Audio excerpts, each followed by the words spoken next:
Isobel, welcome to the session, and take it away.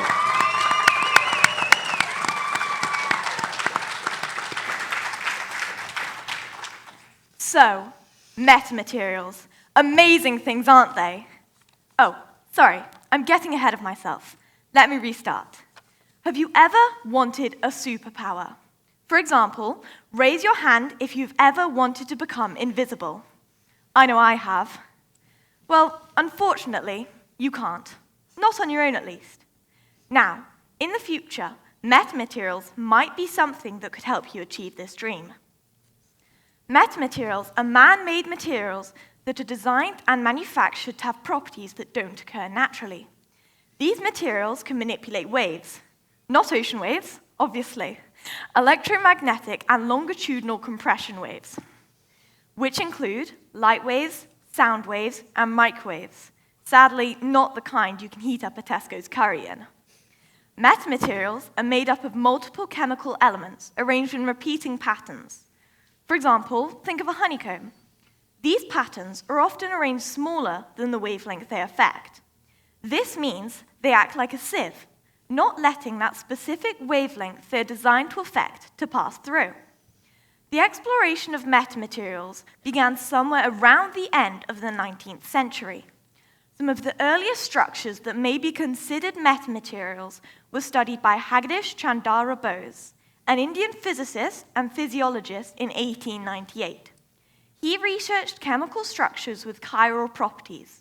Chiral means where an object is present in two forms. For example, human hands. If you put up your hands, do it with me, and try and make them look exactly the same, you can't. But what has all of this got to do with invisibility?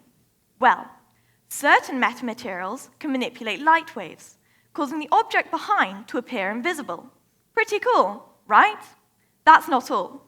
Metamaterials also have applications in acoustics, affecting sound waves. These types of metamaterials create things called acoustic cloaks, making them invisible to sonar. There are so many uses for metamaterials in the future. For example, they could help improve medical technologies. Metamaterials can help create clearer images and shorten scan times in MRI machines. As well as this, research is being carried out to help create metamaterials that will improve prosthetics and enable less invasive surgeries.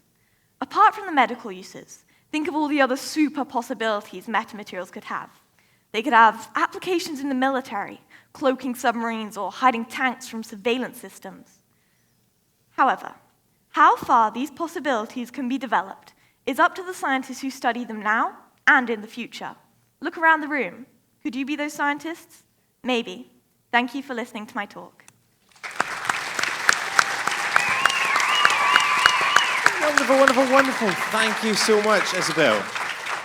And we're going to go over to our judges now. And Joe, I'm going to start off with you, if that's okay. Yes, thank you very much for a really interesting talk. What surprised you most when you were doing your research? Probably the fact that there was something that could actually make you invisible, because I didn't really get how that would be possible unless something actually took in the light waves. But Thank you. I thought that was cool. Wonderful. And John, any questions from you? So metamaterials, depending if you're looking into physics, it can be quite a complex topic. So how hard was it for you to research it and then distill it into this 3 minutes? Well, I kind of started off looking at the really big topics like Duke University, and I got a bit panicky. I'm like, what is going on? So I went back to the basics, cool kids, science facts, and all that, and then I kind of built up with other knowledge that I could understand. So yeah. Wonderful. Thank you very much. Isobel, your time is done. You can head back down to your seat now. Thank you very much.